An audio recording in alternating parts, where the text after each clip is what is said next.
Hi, I'm Jude from headfi.org.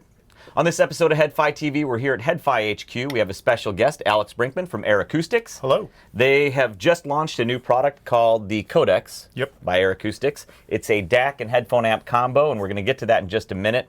I just wanted to introduce Ayre Acoustics very briefly for those of you not as familiar with them as I am. Ayre Acoustics has been around for what, 20 plus years? 1993. 23 years they've been around, and in that time they've introduced a lot of iconic products. I'm actually a big fan of the chief designer and founder of Ayre Acoustics, Charlie Hansen, and your other designer there, Ariel Brown, has also done some great work with Charlie and the Ayre Acoustics line. Now, some of the iconic products they've released, I think the one that would be most known to headfires especially would be the QB9 DSD. QB9. So this is the QB9, this is the DSD. The first version was the QB9 in 2009. I think it was the first USB DAC to popularize the use of asynchronous USB protocol. We were the first licensee of Gordon Rankin's code for asynchronous USB. And now it's become, as you said, ubiquitous. Ubiquitous. Ubiquitous asynchronous. So, but no, everybody's using async USB now. But this was really the DAC that broke it open, I think. Yep.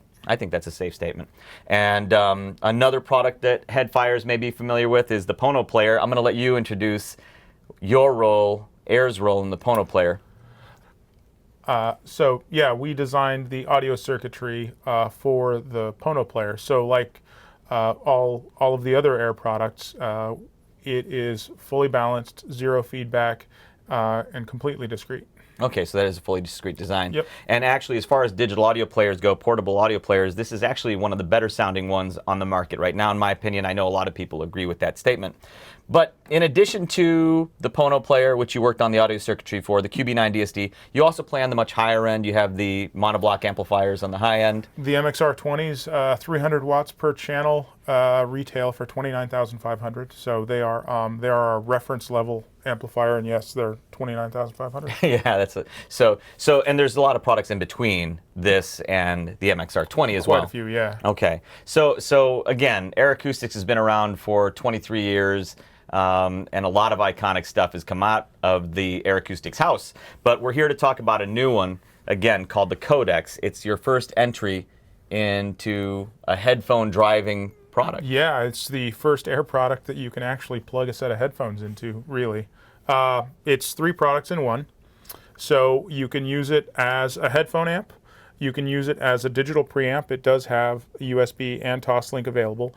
And you can use it as a standalone DAC as well. So preamp, DAC, headphone amp, all in one box. It's actually been exciting. It's been fun to watch and listen to the Codex as it's developed, because I've been listening to it since it was a prototype. I've listened to a few versions since, and each time it's gotten better. Since January, yeah. Yeah, it's gotten better every time until finally you've now got the final product. Yes. Yes. And this is what you were showing at the Headfi meet, San Francisco. That's right. And it went over quite well, which doesn't surprise me. We were quite happy to see that others were made happy by the sound. Yeah. So I think that it was good to start even in the first prototype, but it's, honestly, I have to tell you, it's a lot better now. Thank you. Yeah, it's a lot better now. It's quieter.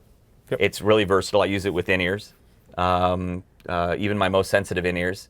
It's quite quiet with those. And then I've been driving the Sennheiser HD800s, which I have wired up for it with this. This is a Cardis cable, by the way, guys, and it's made specifically to use with the Pono or with the Codex for balanced output. And then I also have a similar cable set for my Odyssey headphones. This is the LCD-X, and I've used the LCD-3. Balance mode's kind of the way to go with that, but yeah, I mean, there's no other way. I mean, you can listen to it standard quarter-inch single-ended, but to really take advantage of the sound of the product, you've got to get yourself some balanced cables. Yeah, and but in single-ended mode though, because that's the only way I've listened to it with in-ears. Yeah. And it was still very good in single-ended mode, but clearly though, it's at its best in balanced mode, driving top-flight headphones. But even with the HE1000 from Hi-Fi Man, which I don't have the balanced cables for this configuration, so I only use single-ended, it had no issue driving them, because I think its output is like, what, max 2 watts? Yeah, it's a couple watts. And so it had no issues. I haven't tried the Hi-Fi Man HE6 yet with it. I'll try that. I'll let you know how it works. But with the LCD3, LCD-X, Actually, recently arrived was the Enigma Acoustics Dharma D1000, the HD800.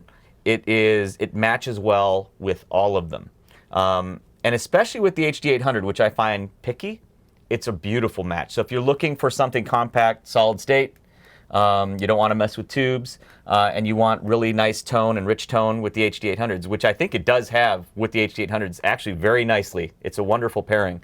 I have heard that for some people the HD800 is an incredibly challenging headphone to drive without sounding too analytical, and I like the sound. Yeah, so do I. So do I. So I think that's a very solid pairing. Now, what's the price of it? It retails for $17.95. $17.95, which makes it actually by a margin your least expensive product. Almost half as expensive as our next which is the product QB9 up. DSD. Yeah. It's actually it's interesting you point that out, because this product we wanted to make sure that while we were competing at a lower price point, we didn't lose what we were good at. We are good at building products that make people excited to listen to music, and the only way we can do that is by using the technology that we are quite capable of wielding, and that is the use of an analog power supply, zero feedback design, fully balanced output, and of course our digital filters and our heritage with DAC technology in general. So we packed all of that into this little box called the Codex, and we're very happy. Yeah, I am too, actually. And you're leaving the production one with me today, right? Oh, is that what I'm doing? Yeah, I think that is what you're doing. Yeah, baby. So, no, I'm just teasing. We talked about it. We're going to have a chance to play with this one for at least a while, which I'm really excited about. So that's the, this is the production version, by the way, here. I don't want to unplug it. But it looks, there are some minor changes to it cosmetically, but it's very minor. Yeah. I don't know if you can see it in the video. But, yeah, I can't wait to spend even more time with this, because this is the first time that I'm going to have a chance to have an extended run with a full production version. This one was pretty close, but this is... And I hate to break your heart, but this is a big deal that I just remembered. What's that? We require a few hundred hours of break-in with all of our products before they actually start to sound really good. So it's possible that you haven't even broken in the older one that you had. No, that one's been, well, a few More hundred than hours. 300 I hours? don't know about that. I don't know about that. 300 hours plus, and you'll get to the next level. All right. Well, like it's a video game. like it's a video game. I'm going to level up. But no, so I'm really looking forward to spending more time with the production unit. But yeah, this has been a really fun product to use. I love the QB9 DSD, but the reality is there's kind of been this move toward the DAC amp combos. Yeah. So it's kind of nice to see this kind of come out to get the Ayre sound with the DAC amp combo, so I don't have to like put an amp on top of this. Although I will say I paired this QB9 DSD with a Cavalli Audio liquid carbon, and it was pretty sick. Yeah, that was pretty sick. I want to compare the two. I don't know. That's going to be a tough run for you, Codex, but for the price, that's a lot more money too. Yeah. But yeah. So that's fantastic. Well, I want to thank you for coming by. Thank you. Thanks for having me. Dude. Yeah, this has been fun. I think this is a definite add to our buying guide. So I'll tell you that now. We're going to put it in our buying guide because it's been that good. But thanks for stopping by. Thank you. Is this it? Have we seen the last thing from Ayre in headphones? Come on, man. You're in the space now. Yeah, we like the space. It's a fun space to be in.